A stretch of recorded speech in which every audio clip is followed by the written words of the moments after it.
bienvenue dans Quinqueliba. Je suis très heureuse de vous retrouver pour le premier numéro de cette semaine. En plateau, vous retrouverez nos chroniqueurs habituels du lundi. Abdoulaziz Ban pour le sport, Toumane pour les tendances.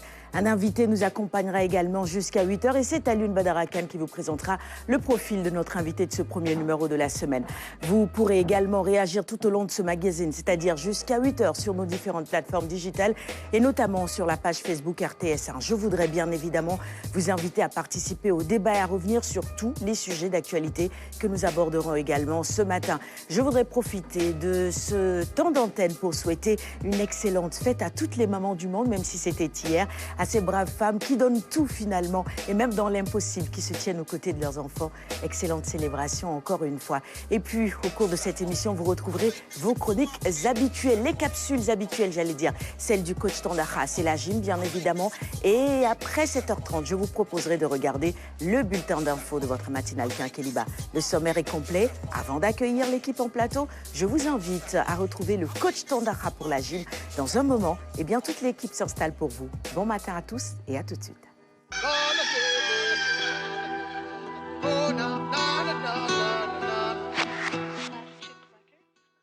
Bonjour à tous, mesdames et messieurs, où que vous soyez dans le monde, nous vous saluons.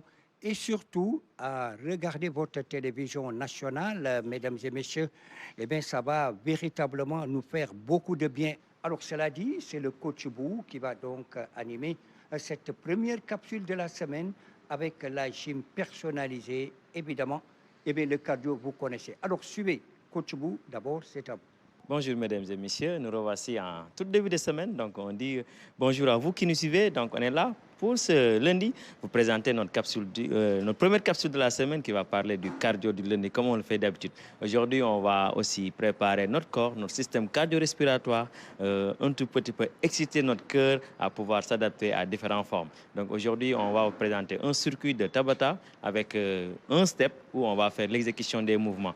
Donc tout le monde pourra faire cet exercice parce qu'on va donner les différents niveaux par rapport à vos performances et à votre état de forme physique. Donc, il suffit juste de bien suivre l'exécution. Vous aurez les deux options, l'option avancée et l'option débutant. Merci à vous qui nous suivez. À tout de suite dans les... Coach Bou, alors je vous donne la parole. C'était notre cardio. Vous avez bien vu la structure des mouvements, de l'exécution avec un temps bien déterminé, avec la méthode Tabata. Vous avez vu sur 30 secondes de travail, 15 secondes de récupération, vous pouvez très bien activer votre système cardio-respiratoire. Le rendez-vous, c'est demain, Inch'Allah, et préparez-vous pour d'autres capsules. Merci. Voilà, merci coach Bou, merci encore une fois, ça a été magnifiquement bien fait comme d'habitude. Mesdames et messieurs, quant à vous, chers téléspectateurs, j'espère que vous avez bien apprécié. En tout cas, suivez-nous, regardez votre télévision nationale, la gym à Quinqueliba.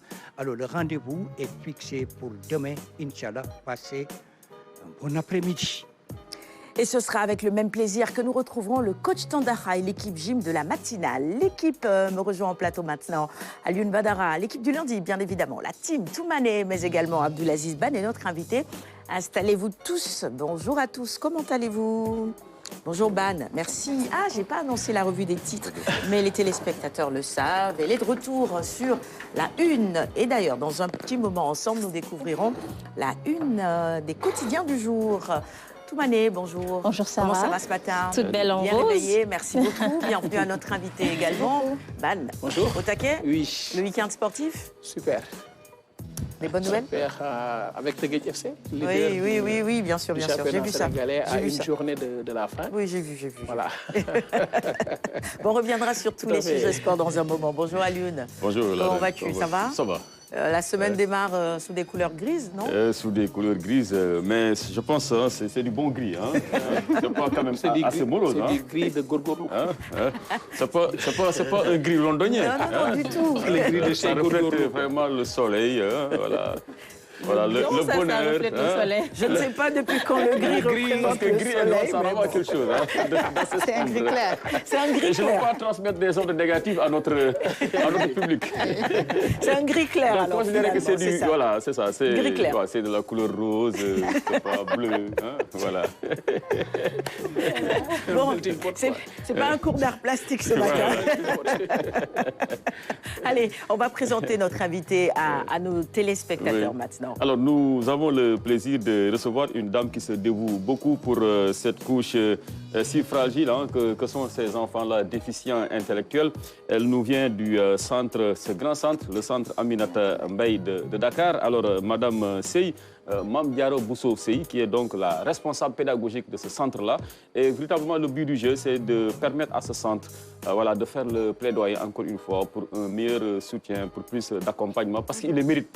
Parce qu'ils prennent en charge quand même une couche extrêmement difficile, qui nécessite beaucoup d'empathie, beaucoup de moyens, beaucoup de logistique, j'imagine, bien également, parce que ces enfants ont droit à une éducation de qualité comme tous les autres enfants du monde, du Sénégal. Et donc, on parlera de l'historique de ce centre-là, de votre quotidien, de ce dont vous aurez besoin pour voilà, une plus grande efficacité dans la prise en charge de ces enfants. Donc, voilà, disons, les questions qui seront au menu des échanges hein, avec notre invitée, Madame Bousso Sey, partenaire aussi, il faut le dire, de l'AMI de Kenkeliba, donc la grande ONG CHIP internationale. Oui, et nous avons évidemment beaucoup d'amitié, j'allais dire beaucoup de plaisir d'ailleurs à recevoir toutes les personnes qui nous sont envoyées par nos amis de CHIP international et notamment de, son nom doit me revenir, Claude Sarr, à qui nous envoyons nos amitiés. Et Madame ce Diop matin. aussi. Exactement, Voilà, et à Madame la Diop. sénégalo-américaine. C'est ça, je voulais les citer ce matin et ça m'a un tout petit peu échappé. Merci à Lune, 6h39. Mame Diarra Bousso Sey, merci d'avoir accepté notre invitation et bienvenue sur Kenkeliba. Le plaisir est vraiment pour moi. Je vous remercie de nous avoir donné l'opportunité de venir aujourd'hui parler du centre Aminata Mbaye. Et je vous dis bonjour à tous et à nos chers téléspectateurs. Très bien.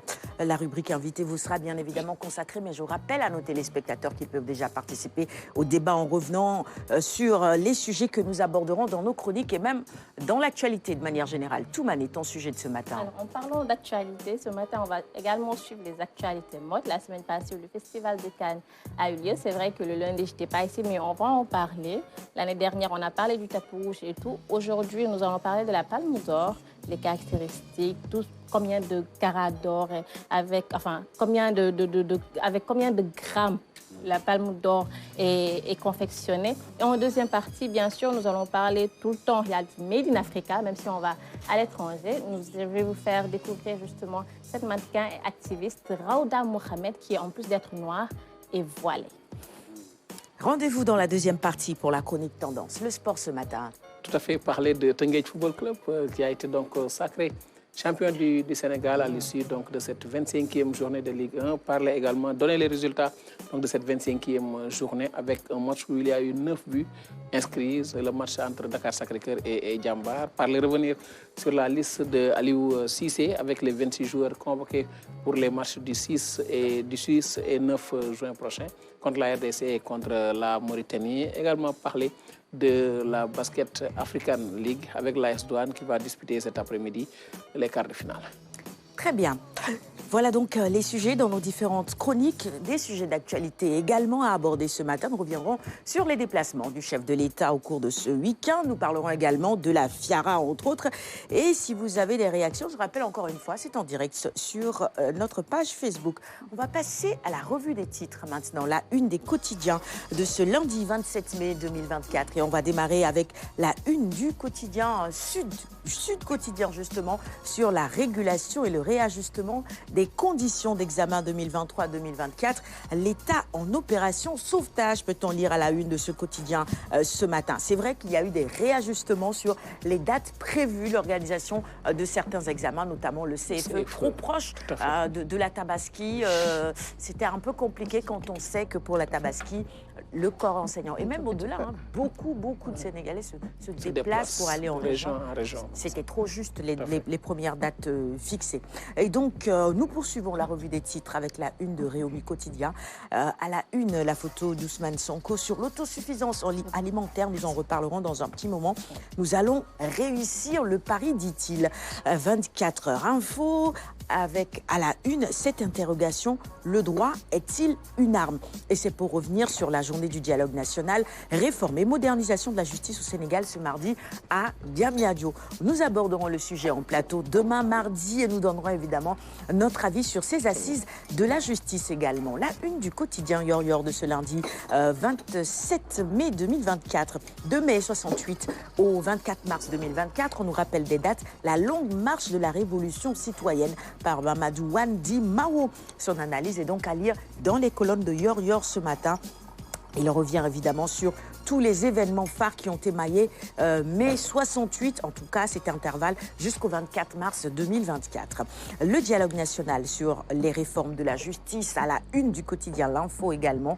Polémique autour des participants. Et on donne la parole justement à quelques-uns de ces participants et d'autres qui ne sont pas invités non plus. Alioune Dao qui dit par exemple inviter Bono Bokk-Yakaar au dialogue national sur la justice et ignorer royalement la coalition Diomaye président. Quelle bêtise, où va ce pays? Ces propos sont repris donc dans les colonnes du quotidien L'Info du jour. L'évidence avec à la une la hausse des droits d'entrée du ciment sénégalais en Gambie. Les importateurs gambiens interpellent les autorités à ce titre. Nous poursuivons avec la une du quotidien Source A et cette fois-ci dans l'aviation avec Air Sénégal retenu dans la liste des convoyeurs des pèlerins pour le Hajj 2024. En mode location, la compagnie nationale va partager le marché des 12 860 pèlerins avec Flynas.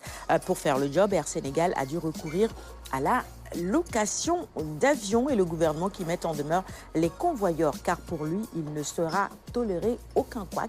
Et l'armée et son matos de Hindeline appelé en renfort pour que tout se passe bien. À la une également, le personnel de l'Agence de construction des bâtiments et édifices publics et le président du conseil de surveillance en guerre contre lui et des recrutements abusifs.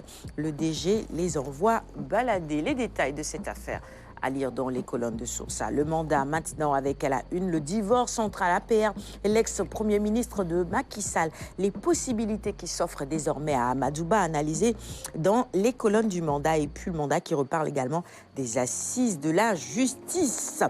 À la une de critique cette fois-ci à Amadouba sa culpa. Peut-on lire à la une de ce quotidien ce matin? Jeu de mots, bien évidemment. Chef de l'opposition, député résigné, abattu et au bord du gouffre, l'ancien Premier ministre ne peut se permettre de dormir sur ses lauriers. Direct News. La France a reçu ses comptes à propos de Sonko sur Macron. Vous pouvez évidemment lire l'intégralité de ses propos dans les colonnes de Direct News. Les récentes déclarations du Premier ministre et chef du parti PASTEF ont provoqué une vive réaction à l'Élysée et du Quai d'Orsay. On poursuit, on termine avec la une des quotidiens spécialisés en sport et stade notamment avec le Mondial 2026 et le regroupement des Lions. Sadio et Kalidou Koulibaly, ils ont dit Kalidouli, finalement. Kalidouli.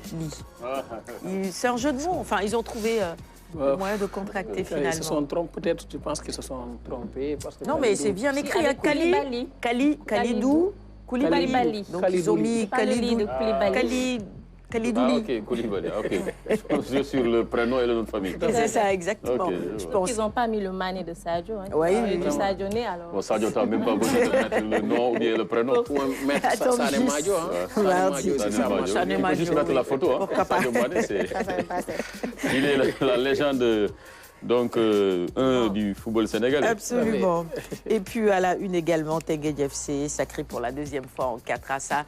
C'est la Ligue 1 chez nous. On en reparle dans un petit moment et dans la chronique sport. Et avant d'en venir à la chronique sport, je voudrais vous laisser réagir justement sur les différents déplacements du chef de l'État. C'est dans l'actualité également tout au long de ce week-end. On l'a suivi sur les antennes de la télévision nationale. Le président de la République était au Cap-Vert. Nos frères capverdiens, pour beaucoup, sont finalement devenus des Sénégalais, j'ai envie de dire, parce que installés ici depuis tellement longtemps, on reconnaît leur expertise dans le domaine de la décoration, mais pas que, dans la restauration, dans l'organisation d'événements et dans différents autres secteurs. Et au-delà du Cap-Vert, le chef de l'État était également en Guinée.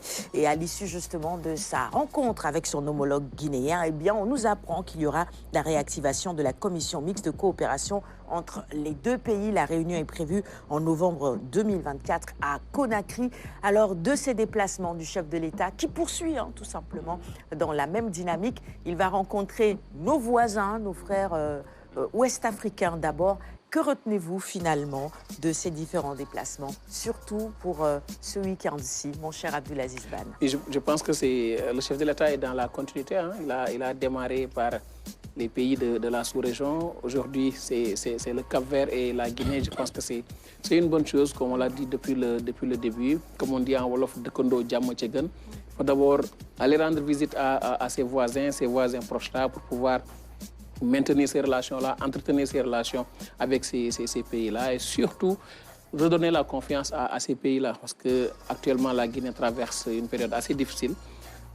Être élu démocratiquement, partir en Guinée, leur redonner confiance, leur dire aujourd'hui que vous êtes un pays voisin, vous êtes nos amis, vous êtes nos frères et que la coopération entre le Sénégal et la Guinée va continuer, donc c'est une bonne chose. De même aussi pour le Cap-Vert, ce pays-là aussi, amis, frères, donc qui nous a valu beaucoup de satisfaction sur plusieurs domaines avec ces ressortissants qui sont aujourd'hui au niveau du Sénégal, mais également aussi des Sénégalais qui évoluent là-bas et qui font de bonnes choses en Cap-Vert. Il a été nécessaire pour le chef de l'État, pour ces premières sorties-là, d'aller au niveau de ces pays, de rencontrer les dirigeants, rencontrer les Sénégalais qui sont là-bas, et puis dire à ces deux pays-là que nous restons frères et que la coopération va continuer. Je pense que c'est une excellente chose. J'ai pensé qu'il parlerait foot parce que quand on dit Sénégal, Cap-Vert, Sénégal, Guinée, ça rappelle la CAN au Cameroun. Hein. Tout à fait. On a dû traverser tout ça pour remporter le trophée Cameroun également, cette dernière CAN également. On a avec la Guinée. La Côte d'Ivoire, on a rencontré la Guinée. Donc c'est du pareil au même, hein. C'est le sport, l'économie, la politique, c'est tout un ensemble et puis c'est de bonnes choses. Je vais donner la parole à notre invité, Mame Diarra Bousso Bey. Que retenez-vous, c'est autant pour moi, de ces déplacements du chef de l'État?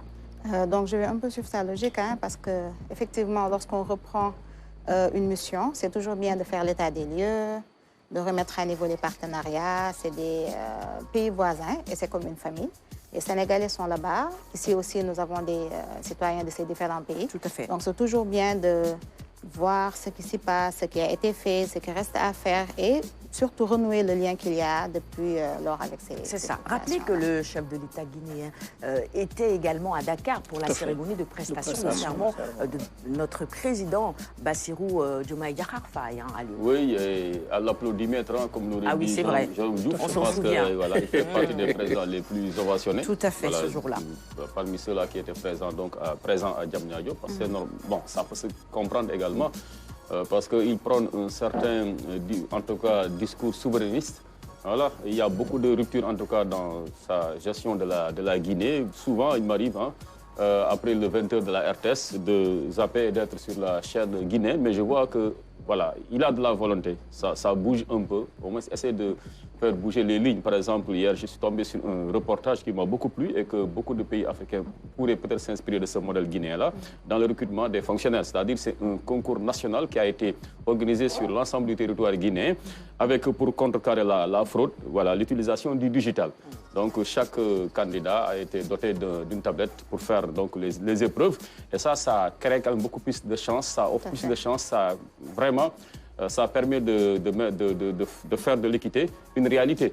Donc, dans la gouvernance publique ici en Afrique, je pense que le Sénégal pourrait s'inspirer. Parce qu'il ne faudrait pas avoir honte de s'inspirer de quelque chose qui marche chez le voisin. Et donc, je crois que c'est un peu donc, le message voilà, que je retiendrai de ce déplacement du président Bassirou Diomaye Diakhar Faye en Guinée, c'est l'axe sud-sud. C'est-à-dire qu'il faut que la coopération sud-sud soit vraiment beaucoup plus dynamique, beaucoup plus solide. Parce qu'il faut déconstruire cette relation que l'on a avec les autres, pensant que quand un projet doit marcher, il faut forcément le faire avec voilà, un représentant du bloc occidental. Alors qu'ici en Afrique, il y a des pays quand même qui essaient tant bien que mal voilà, de tirer leur épingle du jeu. La Guinée a beaucoup à s'inspirer du Sénégal. Le Sénégal également, pareil. Je vous ai parlé par exemple du recrutement, de cette façon de recruter en tout cas les fonctionnaires de l'administration publique. Autre chose, enseignement également à tirer de ce déplacement du président Bassirou Diomaye Diakhar Faye, c'est un peu le raffermissement des liens pour contrecarrer d'éventuels litiges frontaliers. Parce que j'ai vu que par exemple hier, voilà, sur la chaîne toujours guinéenne, ils sont largement revenus sur le déplacement du président sénégalais, parce que c'est un honneur aussi qui est fait à la Guinée. Voilà, et connaissant nos amis guinéens, ils ont été vraiment fiers donc, de recevoir donc, cette ordre de marque-là, qui est le nouveau président de la République du Sénégal. Par exemple, sur le tracé de la frontière, il y a quelques voilà, incompréhensions, ça et là, du côté de Kédougou, mais les deux présidents sont entendus. pour que le tracé soit fait dans les règles de l'art sans qu'il n'y ait aucune incompréhension entre les deux États et que des deux côtés de la frontière, que les populations puissent tranquillement vaquer à leurs occupations. Ils ont également parlé un peu du contrôle des frontières pour contrecarrer un peu donc, le trafic des êtres humains. C'est une réalité. Il y a beaucoup de jeunes Guinéens qui, pour rallier l'Europe, passent par le Sénégal. J'imagine peut-être qu'il y aurait peut-être, mais je crois que c'est beaucoup plus notable du côté guinéen vers le Sénégal que du côté sénégalais vers la Guinée. Mais pour que les autorités guinéennes puissent faire face à ce péril-là, il faudrait que le frère du Sénégal puisse également jouer les jeux et que cette coopération soit vraiment franche. Donc que de bons enseignements à tirer de cette visite du président sénégalais. Pour le Cap-Vert, on va le dire, le Cap-Vert, c'est pratiquement le Sénégal. Hein? J'imagine que beaucoup de Cap-Verdiens se sont rendus compte qu'ils avaient une autre nationalité quand ils ont vu deux présidents avec deux drapeaux et deux hymnes nationaux. Sinon, un Cap-Verdien qui circule dans Dakar, il ne se pose même pas la question. Un Tavares, un Gomez, Gomis et autres. Donc c'est entré véritablement dans nos mœurs. Donc on ne se pose même pas la question de savoir il vient d'où. On se dit c'est un frère sénégalais qui est là avec nous. Mais cela démontre encore une fois que le Sénégal est une terre d'accueil. Le Sénégal est vraiment au cœur du panafricanisme parce que quand on parle également, je reviens à la Guinée, il y a pratiquement plus de 3 millions de citoyens guinéens présents en terre sénégalaise. Donc vraiment, que de bonnes choses à retenir de cette visite-là. Et cela augure brutalement de lendemain enchanteur pour l'unité africaine, car le président de la République du Sénégal, comparé à beaucoup de ses pairs, a choisi de rester d'abord en Afrique pour y consacrer en tout cas ses premières visites d'État. Et c'est à saluer. Je termine avec Toumani. La coopération sénégalo-guinéenne ou bien sénégalo-capverdienne est bien sûr renforcée par ces actes posés par ces chefs d'État. Mais moi, l'analyse que je fais de tout ça, c'est qu'il est possible, bien sûr, d'évoluer seul, d'arriver à un certain stade seul. Mais c'est encore mieux et beaucoup plus facile d'y arriver lorsqu'on est entouré, mais bien entouré. Le Sénégal, c'est vrai que le Sénégal a des ressources humaines compétent, à des ressources minières, pétrolières, etc., qui peut pousser ou bien qui peut faciliter le développement, en tout cas, ou bien l'émergence de ce pays. Seul. Par contre, si on est entouré ou bien si on échange avec les pays qu'il faut, si on échange avec les pays voisins, si la coopération et la diplomatie est renforcée avec ces pays d'Afrique, parce que finalement, ces chefs d'État, même si c'est pas de manière officielle, on parle d'États-Unis, d'Afrique de manière officieuse, mais c'est pas officiel. Mais finalement, tous ces chefs d'État ont le même objectif, c'est le développement des pays d'Afrique, le développement des pays africains, le développement du continent africain.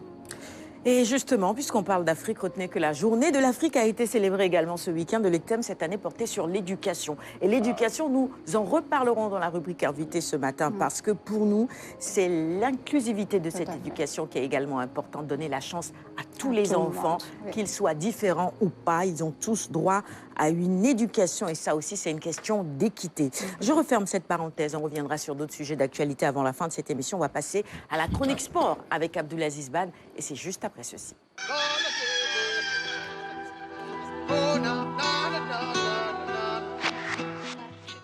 Alors, mon cher Ban, on va commencer ce matin avec le championnat national. Oui, Teungueth Football Club sacré donc champion du Sénégal pour la deuxième fois. Le club rufisquois a remporté son match de la 25e journée de Ligue 1, 1-0 face à Génération Foot. C'était au stade Lat Dior de Thiès. Donc, on va suivre la réaction du coach Cheikh Gueye, le coach de Teungueth Football Club, après sa victoire et puis ce sacre. Je pense que c'est une satisfaction. Teungueth a été l'équipe la plus constante durant ces 6 longs mois. Et je pense que dans ce sens, il faut d'abord remercier le président qui a débloqué les moyens pour qu'on puisse arriver à cela. Il faut aussi remercier mon staff. Sans eux, je ne suis rien. Il faut aussi remercier. Quand je parle du staff, c'est le staff technique, c'est le staff médical, c'est la direction. Mais aussi, il faut remercier toute cette population rufisquoise qui, en Casamance, à Saint-Louis, en Fatick, nous ont accompagnés. Mais aussi, mention spéciale à mes amis d'enfance, qui à chaque fois m'ont accompagné. Mais mention spéciale aussi à ma famille. Vous savez, ce métier est très difficile, Et parfois, je dis, un entraîneur ne peut pas avoir du poids. Moi, je pense que sur les 2 derniers mois, j'ai perdu 6 ou 7 kilos. Et je pense que... mais après, c'est ce qu'on gagne. Cette population contente parce que à chaque fois que je vais à la maison, je me dis, toute cette population, leur fierté est sur nos épaules.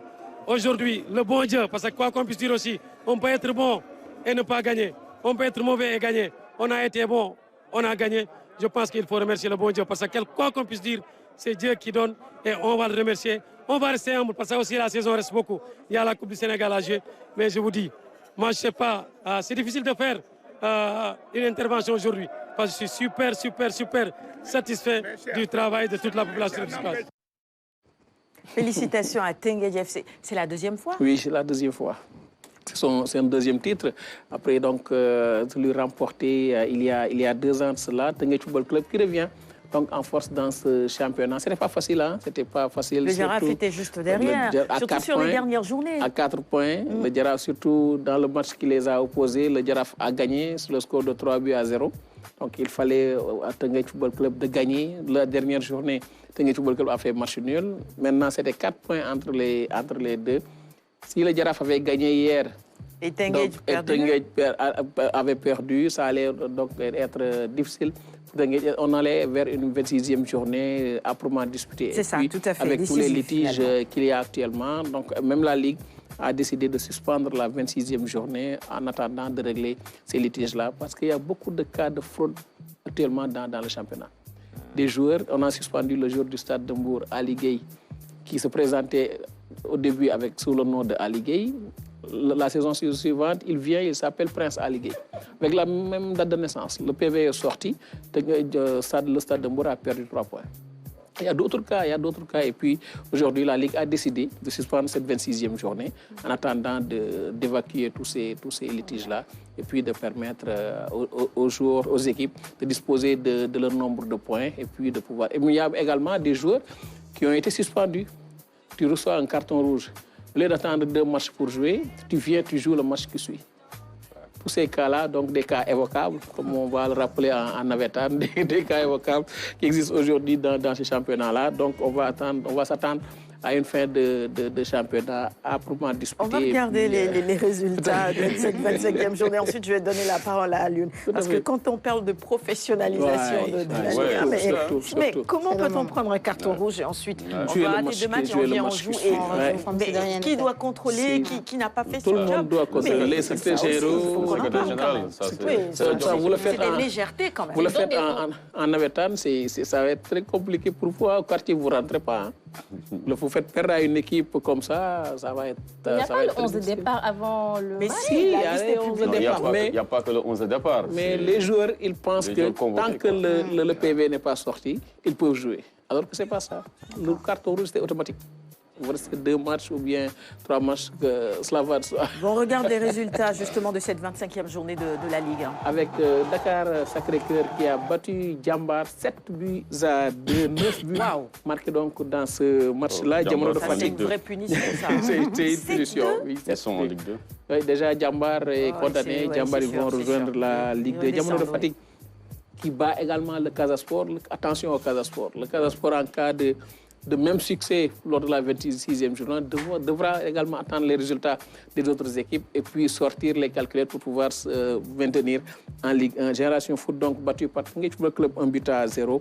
Guédiawaye Football Club qui bat donc l'Union Sportive de Gorée 1-0. Stade de Mbour AS Pikine 0 but partout. US Ouakam qui bat le Jaraaf de Dakar 2-1. Et la Linguère de Saint-Louis, la bonne nouvelle pour Alioune Badara Kane qui bat la Sonacos 1-0.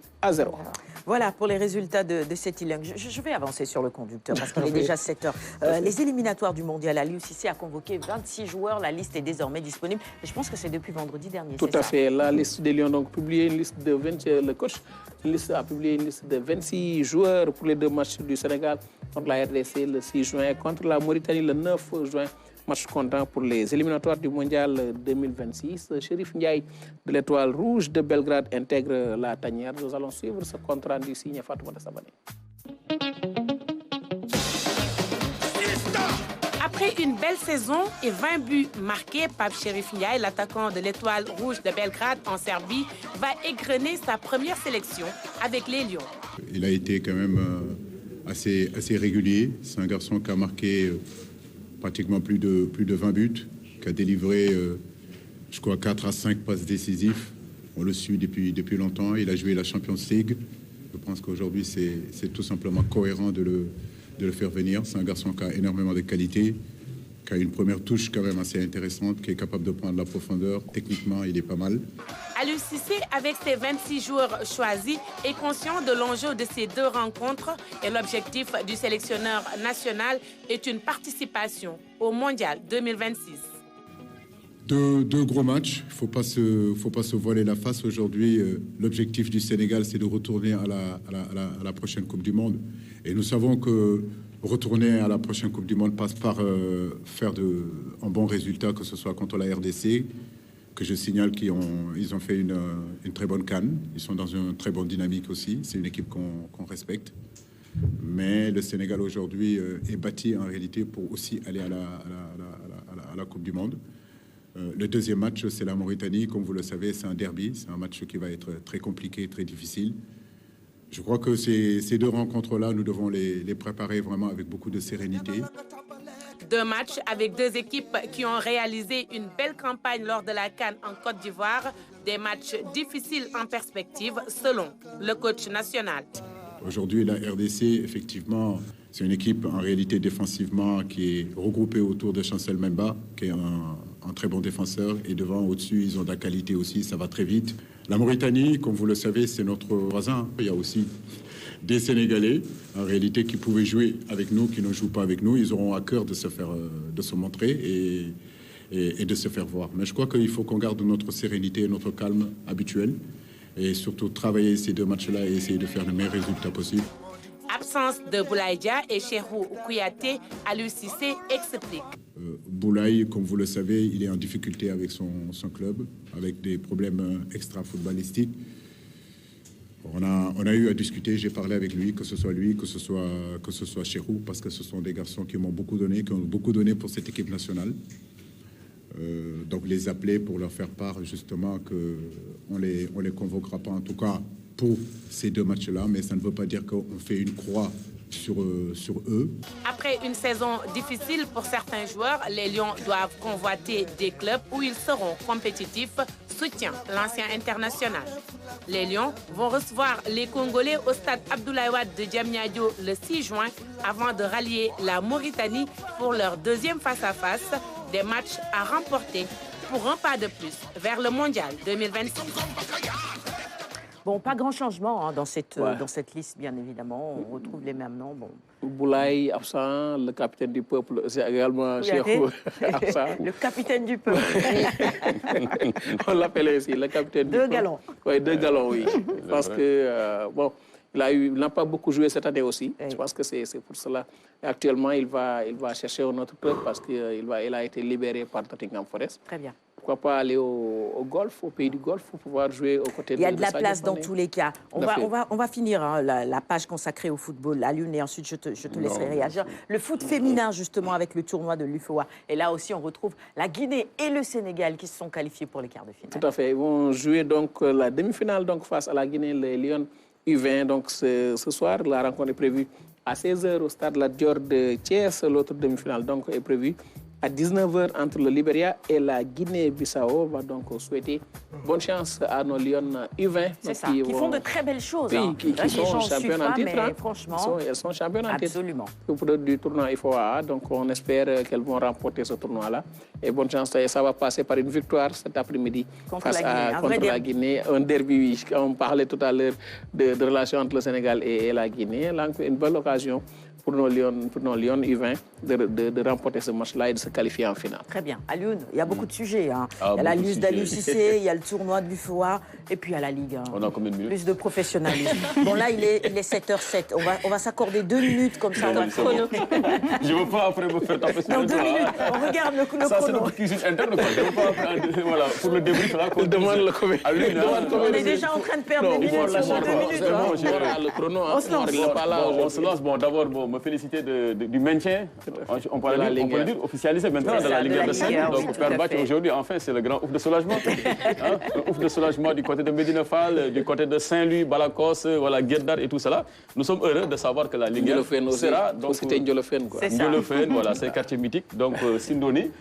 Donc, c'est vraiment un grand jour pour nous de savoir que la Ligue sera encore dans la partie pour la prochaine saison. Parce que je pense que, quand même, pour la diversité du football, pour sa beauté, il faudrait que tout toutes ces grandes villes-là, en tout cas, soit les grandes régions, mais surtout ces villes qui ont marqué le football sénégalais, puissent être représentées dans ce championnat. C'est ça. Et c'est le cas donc avec le maintien de la Ligue de Saint-Louis.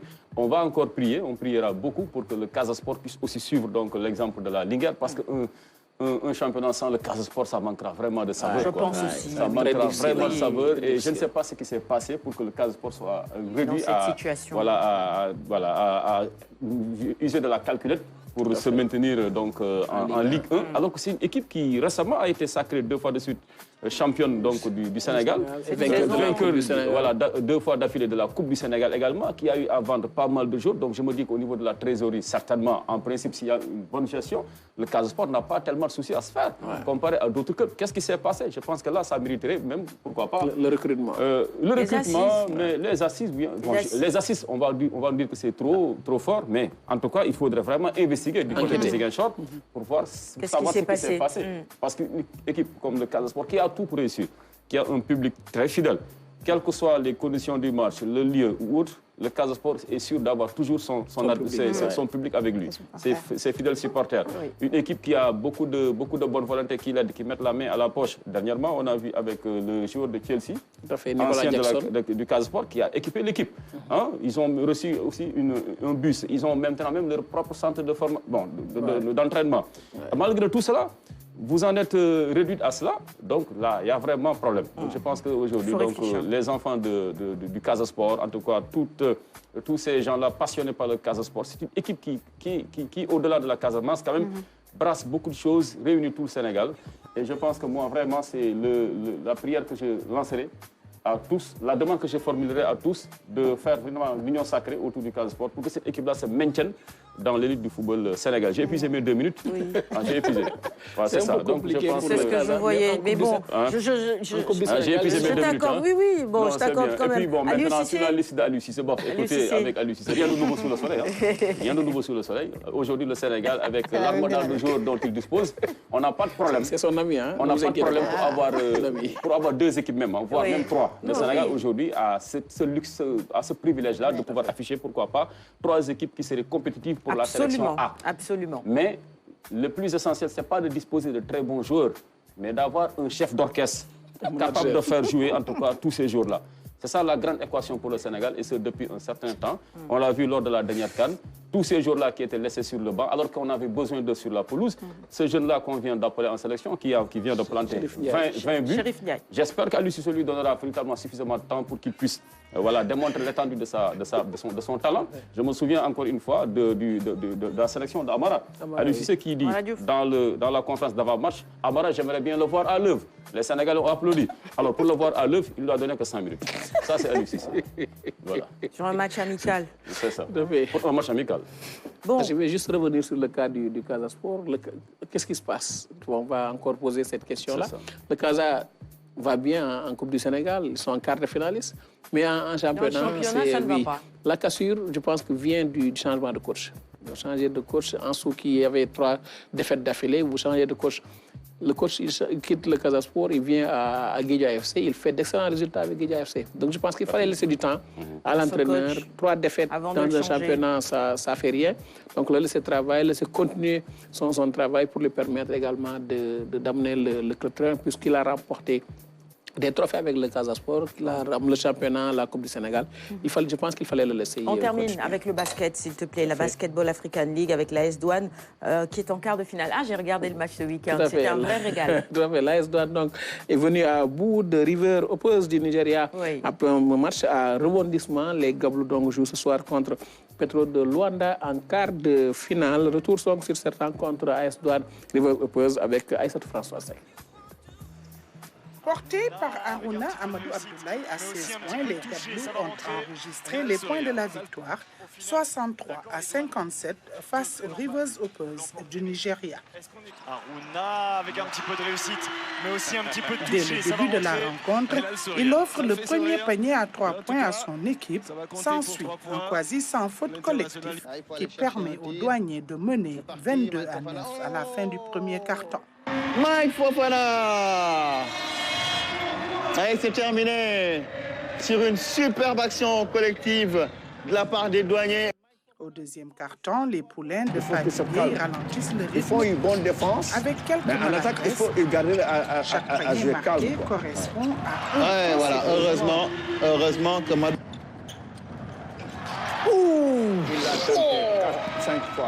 Les douaniers devancent les Nigérians d'un petit point, 15 à 14, même si le score à la mi-temps est de 37 à 23. En deuxième période, les douaniers maintiennent leur avance. Les Rivers opposent meilleure attaque, peinent à percer la défense adverse. 22 points séparent les deux équipes à la fin du troisième quart-temps, 50 à 28. Voilà ce qu'il doit faire, plutôt que de chercher tout le temps à forcer les tirs. Au quatrième quart-temps, les douaniers ne marquent que 13 points, là où les Rivers en mettent 29. L'écart de 22 points se rétrécit à 6 points. Jusqu'à la fin du match, les Nigérians ne sont jamais parvenus à mener au score. Après cette victoire, les Gablous seront face au Petro de Luanda ce lundi. Trop de confiance. Allez, retour en plateau, 7h13. Désolée, je suis déjà en train de commenter parce que j'ai regardé un tout petit peu quelques phénomènes qui m'ont un peu énervé dans ce match. Tout à fait. Au niveau de la défense, les rebonds et tout ça, oui, on a 20 laissé points échapper d'écart pour venir à 6 points à la fin. C'était assez compliqué. Les quarts de finale donc, ont démarré. Juste les résultats. Cape Town Tigers qui a battu Fils de Rabat 91 à 88 après les prolongations. La formation sud-africaine va donc disputer sa première demi-finale en 2022 et 2023. Elle s'était arrêtée en quart de finale. Al-Ahli de Libye, pour sa première participation à la balle, a éliminé le champion en titre Al-Ahli d'Égypte par 68 à 77. La balle donc se tient au Rwanda du 24 mai au 1er juin. C'est ça. Allez, merci beaucoup, mon cher Ban. 7h14, avant la fin de cette émission et après le bulletin d'info, nous reparlerons de la FIARA, je vous le disais. La FIARA qui a accueilli et le chef de l'État et le Premier ministre. On viendra sur ce rendez-vous important, ce qui concerne la souveraineté alimentaire, tout simplement, qui reste une priorité pour les autorités. Pour l'heure, on va passer à la rubrique invitée. Et je sais qu'au niveau du centre Aminata Mbaye, les jeunes sont également initiés à différentes activités sportives, n'est-ce pas? Tout à fait. Très bien, on en reparle juste après ceci.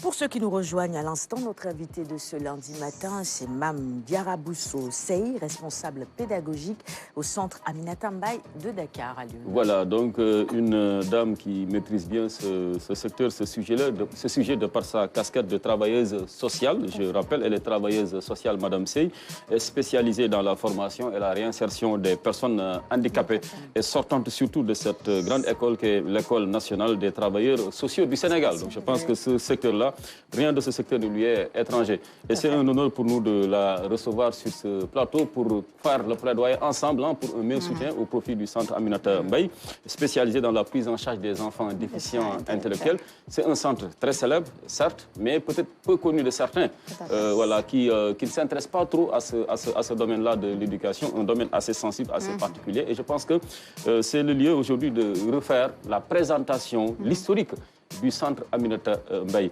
Qu'est-ce qu'on devrait retenir du centre Aminata Mbaye? Qu'est-ce qui a motivé sa création, l'historique de ce centre-là, la genèse, Madame Sey? Donc, merci beaucoup, M. Khan. Le centre Aminata Mbaye est un institut médico-éducatif qui prend en charge des enfants et jeunes déficients intellectuels âgés de 5 à 30 ans. Jusqu'à 30 ans? Oui, jusqu'à 30 ans. Donc, nous avons 2 groupes qu'on a répartis selon les âges et les capacités. Donc, le premier groupe, c'est des jeunes les enfants qui sont âgés de 5 à 15 ans, qui sont dans le groupe qu'on appelle Yéhou, ou Éveil. Le deuxième groupe, c'est ceux qui sont âgés de 15 ans à 30 ans et qui sont dans le second groupe qu'on appelle Yakar, ou Espoir. Donc, pour parler un peu de la création du centre Aminata Mbaye, le centre Aminata Mbaye de Dakar a été ouvert en 2003. Mais elle est issue de la structure mère qu'on appelle ACEDEM, l'Association sénégalaise pour la protection des enfants déficients mentaux, qui a été créée en 1989 par feu Maître Aminata Mbaye. Donc, c'était une avocate qui avait une fille déficiente intellectuelle. Elle avait la possibilité de faire prendre en charge ses enfants. Voilà, elle avait la possibilité de faire prendre en charge sa fille qui était déficiente parce qu'elle avait les moyens.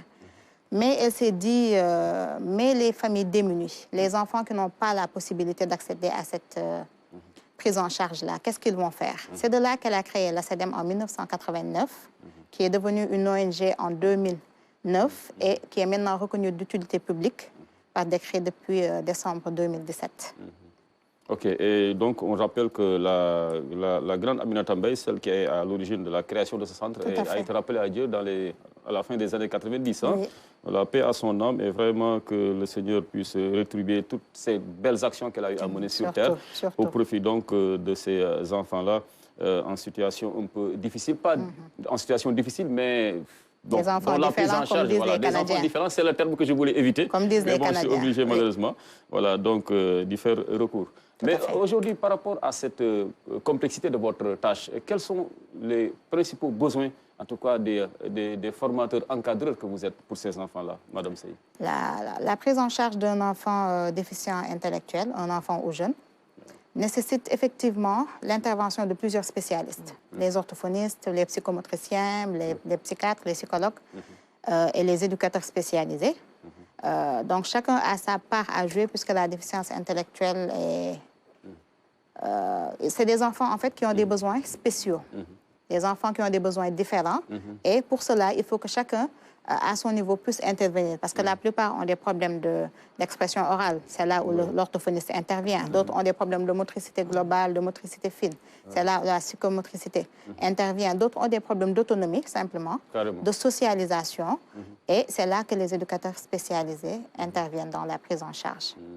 Donc, nous, ce que nous faisons au Centre Aminata Mbaye, c'est que les plus jeunes, nous les mettons dans des groupes classes. C'est comme dans des cycles normaux, mais c'est adapté à leurs besoins. Donc, dans les petites classes, comme le Kobiéo dont je parlais tout à l'heure, il y a 10 enfants, 10 élèves par classe. Donc, on les limite pour pouvoir bien les prendre en charge, puisqu'en début d'année, on met en place ce qu'on appelle des projets pédagogiques individualisés. Donc, dans une classe de 10 enfants, il y aura forcément 10 programmes différents, 10 manières d'enseigner différentes et 10 manières d'évaluer différentes. Donc, c'est ce qui fait que dans les classes très difficiles, il y a 2 éducateurs. Là, le premier problème intervient, le problème de ressources humaines. Il faut recruter des éducateurs ou des aides-éducateurs pour pouvoir prendre en charge ces enfants-là. Dans les classes moins difficiles, il y a un seul éducateur, ça peut passer. Mais on est toujours en perpétuelle recherche, puisque les enfants sont différents les uns des autres. Donc, après le groupe où ils vont intégrer le groupe Yakar ou Espoir. Donc, c'est les jeunes adultes qui sont âgés de 15 à 30 ans. Parce qu'on s'est dit, arrivé à 15 ans, qu'est-ce qu'on va faire d'eux? On va les laisser dans la société, on va les laisser retourner chez eux. Et c'est de là qu'on a eu l'idée de créer des ateliers pré-professionnalisants dans l'école. Donc, nous sommes passés de 3 ateliers à 7 ateliers pré-professionnels, dont les ateliers de couture, débutants, production, l'atelier de céramique, l'atelier d'horticulture, l'atelier de sérigraphie, l'atelier de préparation de jus locaux. Voilà, c'est cet atelier céramique que nous avons dans le centre. Et ce que nous faisons, nous préparons ces jeunes à une future insertion professionnelle ou pour qu'ils aient une activité génératrice de revenus. Toumani? Alors, vous avez parlé des éducateurs. Est-ce qu'il y a un profil justement pour les encadreurs? Parce que c'est vrai que, oui, vous l'avez dit, il manque de ressources, mais est-ce que ces enfants, oui, qui sont différents, ont besoin d'un profil exact pour être encadrés? Ou bien c'est juste des mères qui, par exemple, nous encadrent, nous, lorsqu'on est au jardin, au préscolaire? C'est vraiment très différent. C'est vrai qu'il y a un profil pour pouvoir prendre en charge ces jeunes-là. C'est souvent des personnes qui sortent de l'École nationale des travailleurs sociaux spécialisés. Des profs de sport, on en a un qui fait office de prof de sport et de psychomotricien, mais c'est plus des éducateurs spécialisés qui prennent en charge ces jeunes-là, puisque pour les apprentissages, la socialisation, l'autonomie, il y a beaucoup de techniques que nous devons utiliser, et ça, c'est... Voilà, mais il faut avoir beaucoup de qualités aussi, hein, beaucoup de valeurs humaines. Des qualités humaines. Tout à fait. Quelle que soit la formation que vous avez à faire, si vous n'êtes pas doté d'empathie, vous ne pouvez pas prendre en charge de tels enfants. Tout à fait. Patience, hein? Une très grande patience et un grand cœur. Hein? Parce que c'est des enfants qui souvent sont très instables, qui refusent de rester assis, qui montent sur les tables, qui essaient de grimper dans les arbres. Donc, on les surveille, mais on les aide aussi à gagner en stabilité. Et ça, si on n'a pas la patience et le cœur, on ne peut pas le faire. C'est clair. C'est juste par rapport à l'insertion. Comment se passe aujourd'hui l'accès au niveau de ce centre-là? C'est sur concours, bien sûr, dossier, ça se passe comment? Nous avons une personne, un psychiatre qui est à l'hôpital militaire de Ouakam, Dr Mayang Ndiaye, qui est médecin militaire. Donc, les personnes qui veulent s'inscrire au centre, nous les orientons vers ce psychiatre-là. Donc, elle leur fait une visite d'aptitude et elle nous dit à partir de là si nous pouvons prendre en charge ou non ces enfants-là. Donc, c'est elle qui fait l'étude, qui voit la déficience, le comportement de l'enfant, comment il est, comment il se comporte. Et là, elle pourra dire que l'enfant est apte ou non à être inscrit au niveau du centre. Et nous, ensuite, nous recevons le dossier médical et le parent. Et nous faisons un test de niveau au niveau de la pédagogie, un test de niveau pour l'enfant. Donc, le test de niveau, ce n'est pas seulement les apprentissages scolaires, hein. Il y a l'autonomie, le comportement, la socialisation, la stabilité. Et à partir de là, nous nous disons que, par exemple, cet enfant a le niveau de tel groupe classe, a le niveau de tel groupe classe. Et on l'oriente dans cette classe-là et ensuite on fait les observations. Vous êtes à combien d'élèves? Nous sommes à 171 élèves cette année-ci. Nous avons commencé avec 8 élèves en 2003. 63 La demande est forte. En 2010, il y a une très forte demande. Et malheureusement, peu de réceptifs. C'est ça, exactement. Je veux dire que vous n'avez que deux centres, un à Dakar et un à Saint-Louis. L'idée serait peut-être d'avoir des centres un tout petit peu partout. Régionaux, c'est-à-dire dans chaque capitale régionale. C'est le projet actuel de la SEDEM, hein, parce qu'ils sont en train de tendre vers une fondation pour avoir des fonds conséquents et pouvoir vraiment ouvrir des centres dans toutes les régions du Sénégal. Et c'est le moment privilégié pour nous vraiment de faire appel au pouvoir public pour qu'ils puissent octroyer à la SEDEM des terrains dans les différentes régions et qu'on puisse répondre aux besoins vraiment de ces enfants et jeunes déficients intellectuels. Est-ce qu'il y a une subvention de l'État pour ce centre ou pas? L'État accompagne beaucoup le centre Aminata Mbaye. Ce n'est pas une subvention proprement dite, mais c'est plus les ministères et les directions qui signent des conventions, qui font des dons, voilà, qui accompagnent le centre. Vraiment, c'est ponctuel. Ils font beaucoup d'efforts. Parfois, ça peut être ponctuel, ça peut être renouvelable, puisque c'est des conventions, c'est souvent renouvelable. Mais ce n'est pas un appui en tant que tel, voilà, qu'on dise qu'à la fin de chaque mois, il y a telle somme qui est dégagée pour le centre Aminata Mbaye. C'est les directions et les ministères qui viennent vraiment accompagner, en plus des donateurs, des mécènes, qui viennent aider surtout pour la prise en charge des enfants, puisque nous ne demandons qu'un tiers de la scolarité aux parents. Mais est-ce qu'il vous arrive également de faire la promotion de ces enfants issus du centre et de certains de ces enfants issus du centre et qui ont pu peut-être trouver une certaine autonomie dans leur vie de tous les jours? Est-ce que vous arrivez de le faire également pour que les bailleurs soient beaucoup plus enclins vraiment à sortir aussi le chéquier pour montrer que votre argent a servi à cela? Effectivement. Nous faisons, puisque nous avons une trentaine de jeunes qu'on a insérés depuis 2013 dans 12 entreprises partenaires et qui actuellement ont des CDD, des CDI. Sortis du centre Aminata Mbaye. C'est une fierté pour vous. Et c'est vraiment ce qui a permis au Sénégal d'être placé premier dans le rang des pays africains à insérer des jeunes déficients intellectuels. Donc là, nous avons 30 jeunes qui ont des contrats de travail, soit c'est des CDI, CDD ou des conventions de stage. Et nous, ce que nous faisons, c'est que nous organisons parfois des conférences, des fundraising, des activités, des journées portes ouvertes qui nous permettent de montrer ce que font les jeunes et les enfants dans les ateliers. Et souvent, lorsque les partenaires viennent en visite au centre, ils se rendent compte que c'est des enfants qui sont capables de faire énormément de choses parce qu'ils sont tous intelligents quelque part. Bien sûr. Donc, lorsqu'ils viennent au centre et qu'ils voient comment les enfants fonctionnent dans les ateliers, le sérieux qu'ils y mettent, la rigueur qu'ils y mettent, donc tout de suite, ils nous disent, nous vous prenons 2 ou 3 jeunes en stage. Et souvent, c'est des stages qui aboutissent à des contrats de travail. J'ai une question pour juste sport avec Special Olympics. Est-ce que vous parvenez à travailler avec Special Olympics? Est-ce qu'il y a des pensionnaires qui, aujourd'hui, représentent le Sénégal au niveau de ce sport-là? Effectivement, nous avons beaucoup de nos enfants et jeunes qui, les week-ends, vont faire du sport auprès des Special Olympics.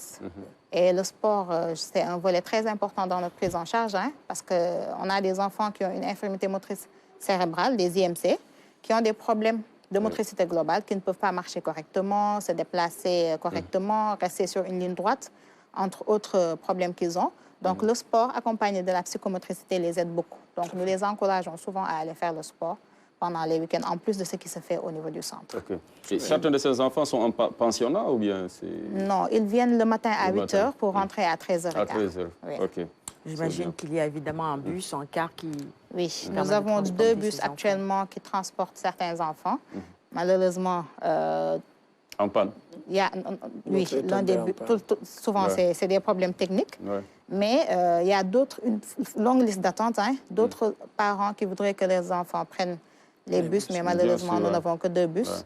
Et nous sollicitons tout le temps de l'aide pour avoir un 3e et un 4e bus. Comme ça, les parents, ils seront bien... voilà. Alors, le bus Dakar Demdik, c'est... c'est pratique. Non, mais... Une idée comme ça, un bus Dakar Demdik, c'est combien de mettre à leur places? disposition. Surtout les nouveaux voilà, bus, dans le parce cadre qu'il d'une y a... convention, d'un soutien de Dakar Demdik. Je pense que ça, c'est dans l'ordre du possible. C'est dans l'ordre du possible. Et bon, on mettra à profit la deuxième partie pour faire, par exemple, un bilan, en tout cas, de l'ensemble de vos besoins.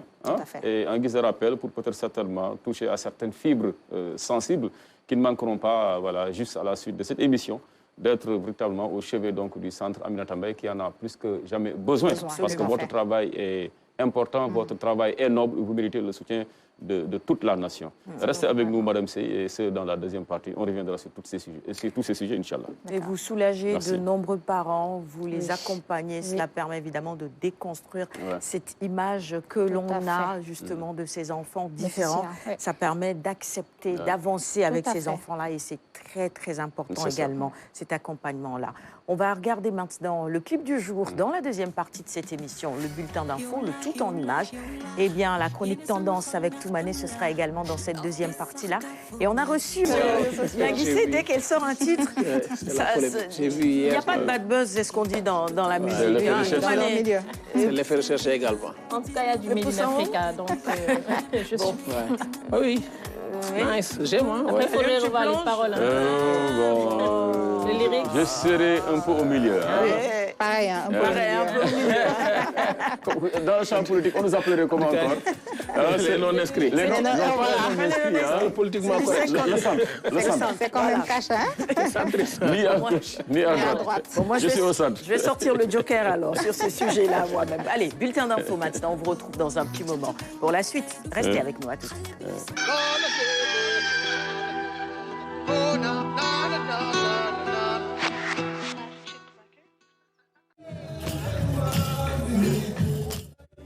Cette cérémonie de célébration de la 61e édition de la Journée mondiale de l'Afrique commémore la date anniversaire de la naissance de l'Organisation de l'Unité africaine.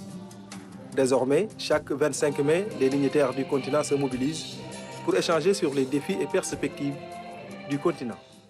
La communauté internationale célèbre la Journée mondiale de l'Afrique qui rappelle les jalons posés par les pères fondateurs de l'OUA, désormais l'Union africaine, en vue de la réalisation de l'unité africaine et les progrès accomplis dans les domaines économiques, sociaux et culturels.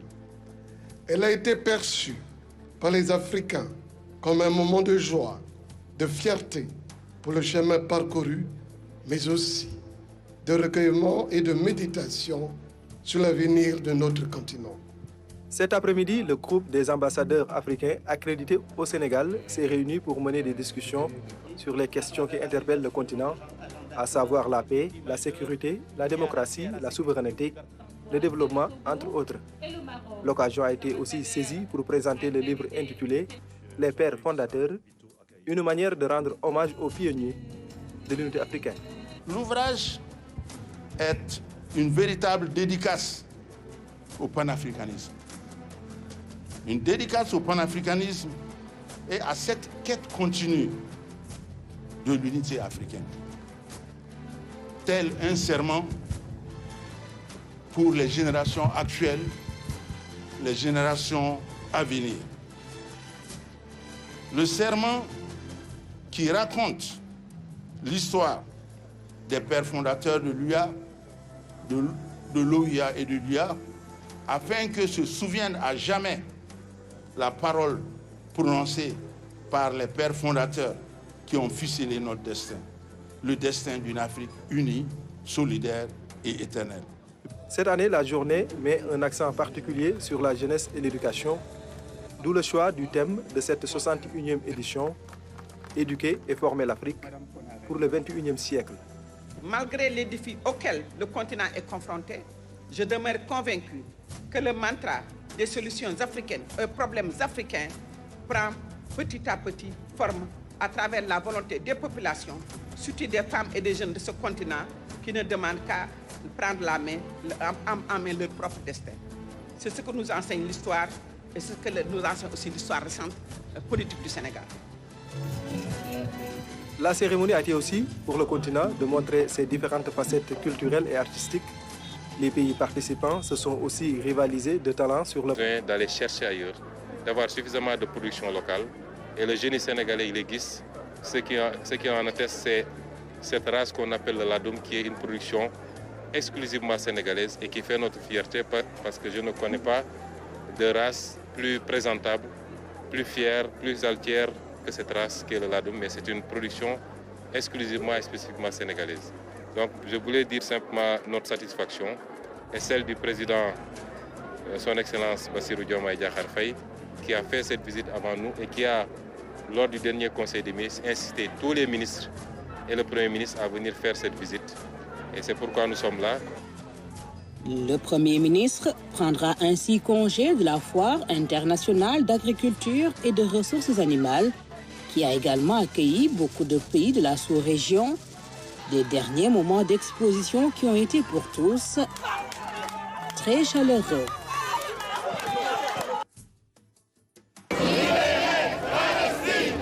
Libérer la Palestine, c'est le but de cette marche pacifique. Ils étaient des milliers dans les rues à Dakar, des hommes et femmes de plusieurs nationalités qui ont voulu protester contre le massacre des populations palestiniennes à Gaza.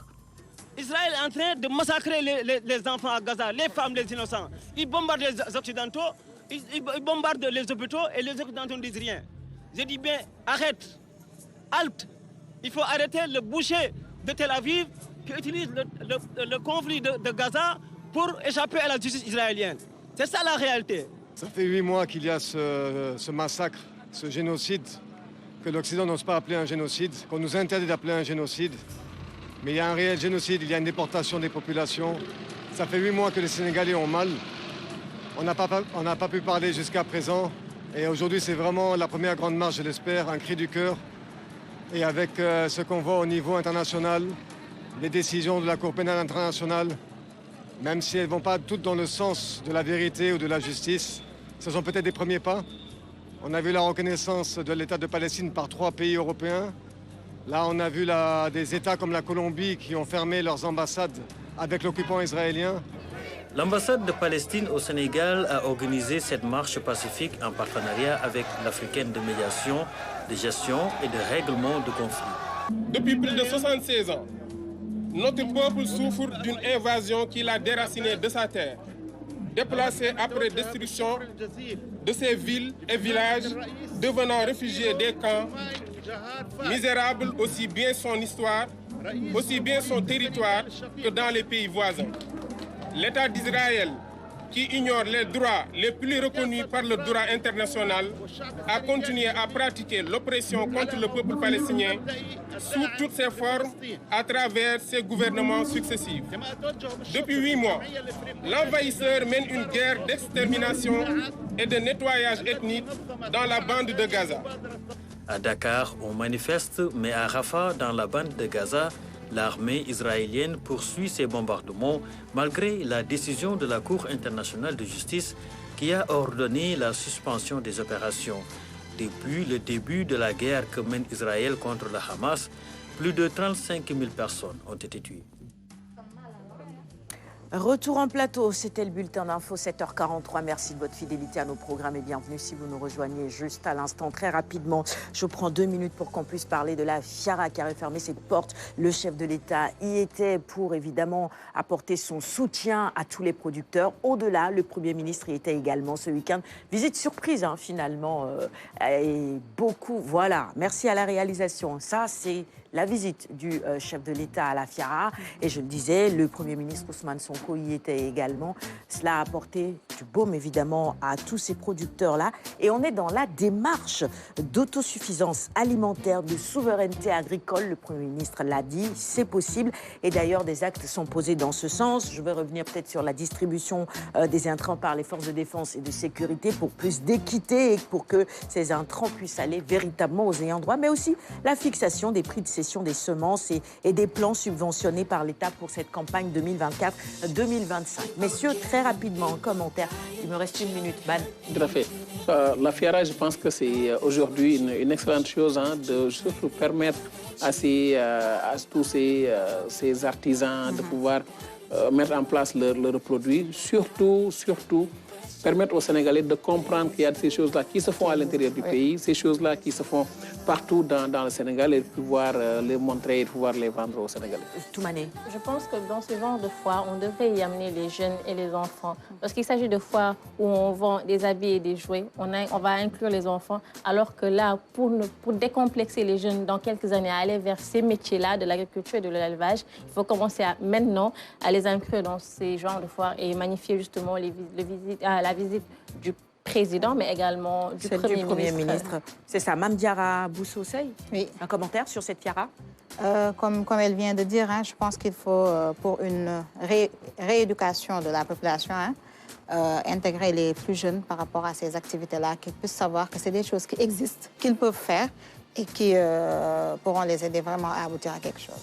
Bon, félicitations à l'initiateur, plutôt au directeur général de la FIARA qui était sur ce plateau la semaine passée, le jeudi plus précisément, Pape Abdou Fall, qui doit être aux anges, parce que quand même c'est très rare de voir à la fois le président de la République et son Premier ministre aller à une telle manifestation. Et ça devrait être le cas, parce qu'ailleurs, c'est une banalité, c'est même dans l'agenda républicain. C'est vrai. Par exemple, si on prend le salon d'agriculture de Paris, c'est une destination incontournable, surtout pour tout chef d'État français. Absolument. Quelle que soit l'hostilité même du public, on a vu, vous savez que vous alliez récolter par exemple même des huées, ce n'est pas le cas pour le Sénégal, on a vu comment le Premier ministre a été applaudi, mais quand même vous allez y aller parce que ça entre brutalement dans même la symbolique donc, de cette proximité qu'il devait avoir entre le président de la République et le monde agricole. Tout à fait. Et vraiment, donc, j'imagine bien, c'est un grand signal, un signal fort, parce que le consommé local, plutôt l'autosuffisance alimentaire, ça commence par l'encouragement, en tout cas, du consommé local. Et c'est, en tout cas, ce que je retiens, moi, de ces visites du président de la République et du Premier ministre. 7h46, la chronique tendance maintenant avec Toumane. Et ce matin, tu nous emmènes d'abord au Festival de Cannes, c'est ça. On va regarder l'élément et ensuite on revient en plateau pour les commentaires. On va notamment parler de la Palme d'Or. Qu'est-ce que c'est? Réponse en images.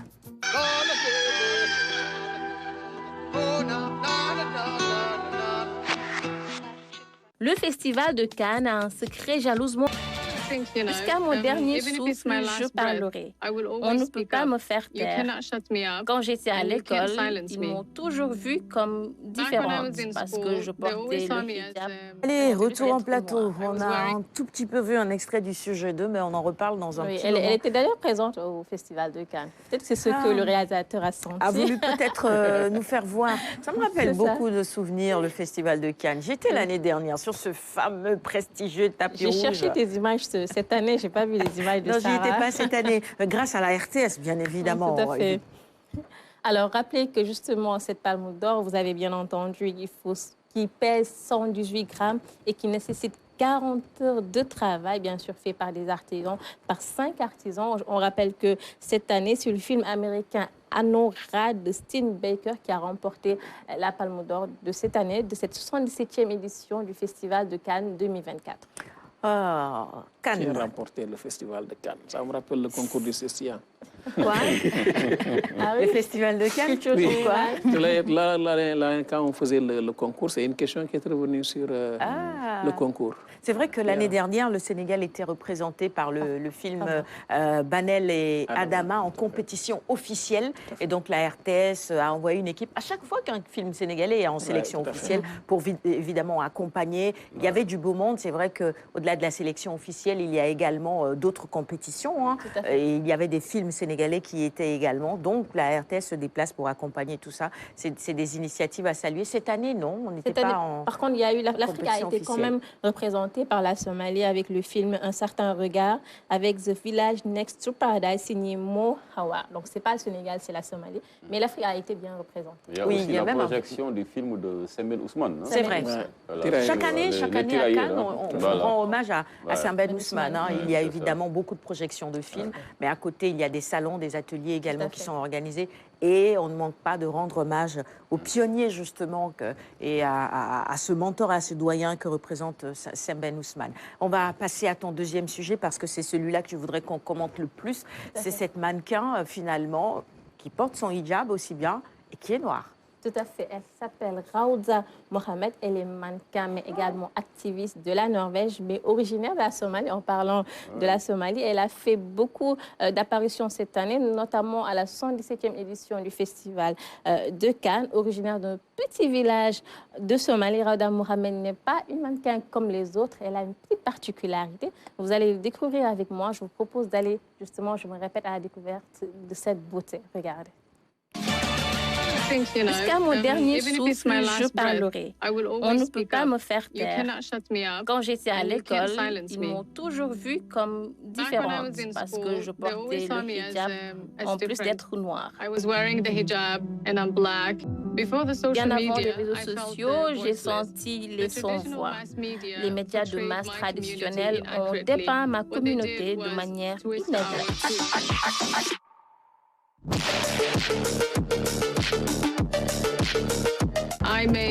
J'ai fait un selfie où j'ai écrit sur la paume de ma main « Touche pas à mon hijab ». Je l'ai posté et cela est devenu plus qu'une simple photo, c'est devenu un challenge. Une centaine de milliers de femmes m'ont rejoint en utilisant leur visage et leur voix pour exprimer leurs inquiétudes. Je n'ai pas peur de perdre ma carrière ou mes biens. Ma plus grande peur est de perdre le lien avec moi-même, Dieu et mes valeurs. Lorsque j'ai été nommée pour la première fois la première rédactrice de mode hijab pour Vogue, j'ai compris que cela ouvrait les portes de la diversité. Retour en plateau. On est déjà de retour. Cette fois-ci, c'est... Elle est voilée. Tout à fait. Voilée. Pas violée. Non, du tout. Mais écoute pas, cette fois-ci, c'est moi qui ai induit Hassan en erreur, parce que j'ai mis violet alors que c'est voilé. Dans l'écritel. Voilà. C'est le haut avant le i. Elle est voilée. Voilà. Mais je pense que les téléspectateurs ont également compris que voilà, ce qu'on voulait dire, c'est voilé parce qu'on le voyait avec l'image. C'est vrai que le monde du mannequinat a beaucoup changé ces dernières années et on intègre de plus en plus des personnes qui arrivent avec leurs différences et qui défilent également. On a vu des mannequins qui ont parfois des handicaps. On a vu des mannequins noirs de plus en plus défiler. Maintenant, le hijab aussi est bien présent dans les défilés de mode. Hein. Exactement. Je pense que aujourd'hui, à l'échelle internationale, lorsqu'on parle de mannequinat, c'est vrai qu'il y a eu un certain moment où le combat, c'était justement de bien intégrer les mannequins de couleur noire. C'est ça. Aujourd'hui, ça ne surprend plus personne. C'est ça. Les meilleurs mannequins au monde, lorsqu'on prend Naomi Campbell, lorsqu'on prend Katusha Agnan, etc., sont des mannequins qui vraiment, disons, même à la fin des défilés, c'est elles qu'on mettait plus en avance, etc. Donc aujourd'hui, ça ne surprend plus trop de voir les mannequins noirs. Mais aujourd'hui, voir une mannequin qui est noire et voilée, parce que juste être voilée, c'est tout un souci. Parce que pourquoi? Lorsqu'on voit les filles voilées, les femmes voilées, c'est la religion qui l'oblige à ces filles-là.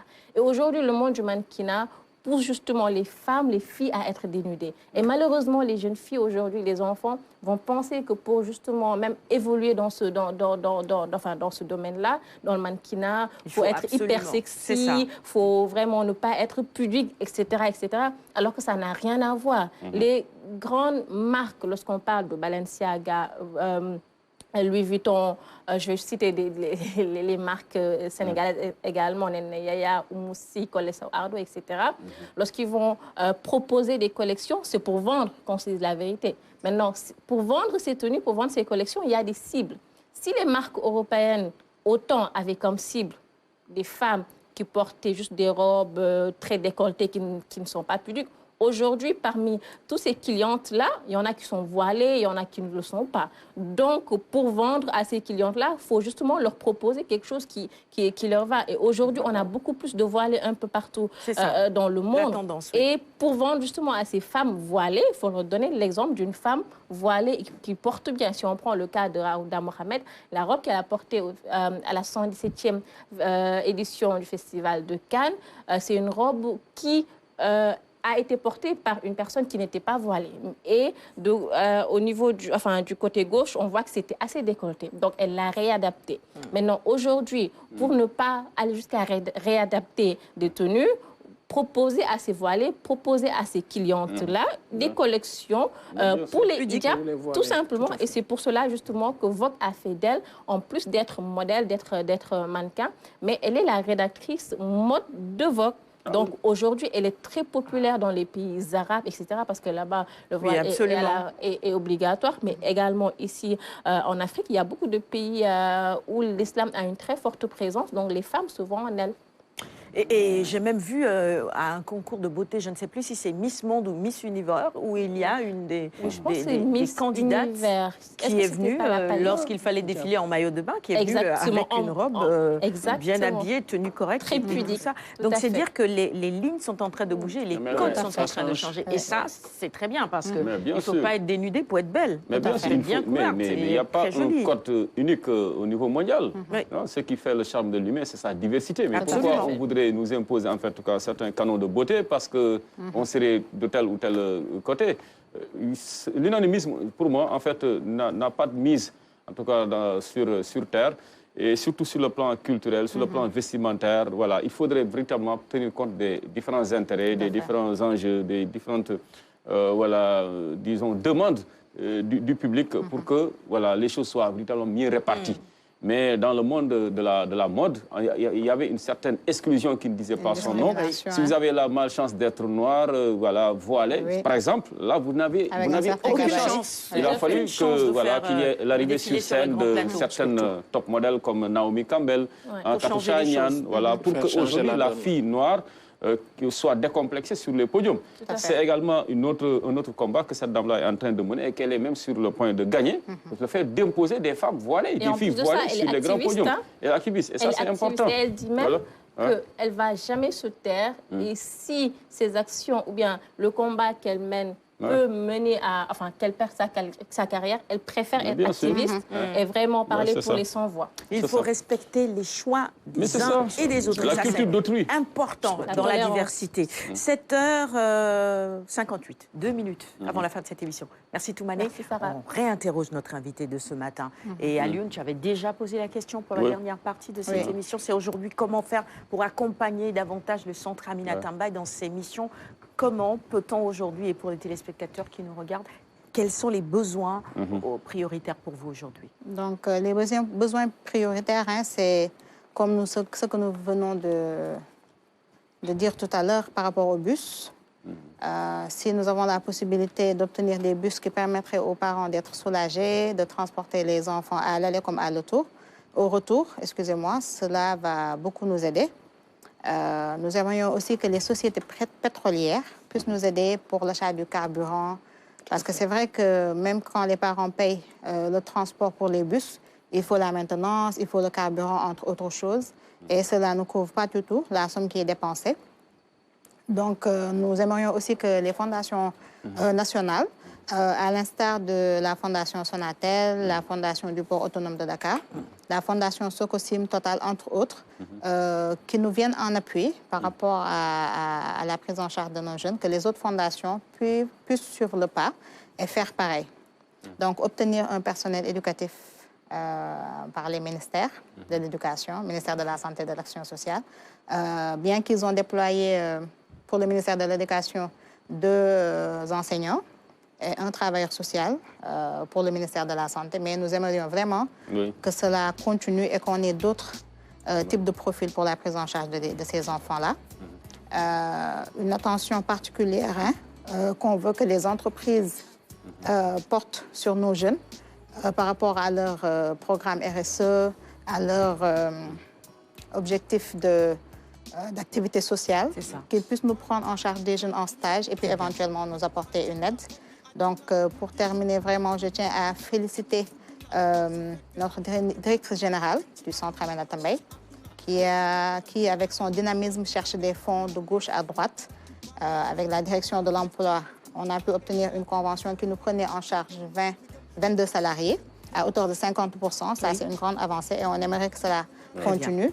On ait des fonds et des aides pérennes. Merci beaucoup, Mme Diarra Bousso Sey, et bonne continuation à vous. De carburant, on doit appeler le président de Tenguet Football Club, Babacar Ndiaye. Excusez-moi, Chip International, évidemment, j'allais le dire, qui nous est un partenaire finalement de la Une. Le magazine est terminé. Même dans la formation continue, merci beaucoup, il nous aide merci beaucoup pour nos éducateurs. Merci mon cher Ban, merci Alioune. On vous retrouve demain avec le même plaisir. Alphonse Kama, on a reçu votre poème, ne vous en faites pas. Je me ferai un plaisir de le lire demain si le temps nous le permet. Merci aux équipes techniques également. Restez sur les antennes de la Une. Nos programmes se poursuivent. Excellente journée à toutes et à tous. Au revoir.